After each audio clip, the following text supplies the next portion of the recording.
দেখো বরবটিগুলো মানে কি বলবো, এই যে কিছু কিছু টেরা বেড়া হয়ে যাচ্ছে, এগুলো কি যে হবে বলা মুশকিল দেখি।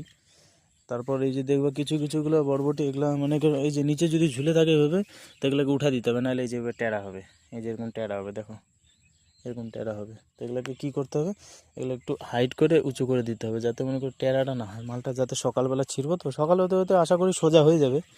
তো এই জন্য এই কাজটাও করতে হবে, যদি সোজা করে না দিই তাহলে হবে না। যেগুলো বরবটি নিচে ঝুলে আছে, যেগুলো মনে করো চলে না, যেগুলো টেরা হচ্ছে, ওগুলোকে ঝুলে উঠা দিতে হবে। আমি প্রতিটাতেই উঠাই দিই।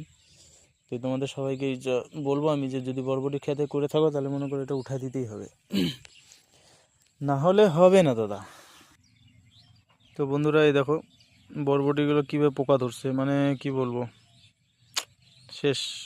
এটা চলবে না, এবার যদি পোকা ধরে তাহলে মনে করো কোনো আশাই নেই, শেষ হয়ে যাবে বরবটি, একদম গোড়াতেই পোকা, এটা বিক্রি করার মতনও বুদ্ধি নেই।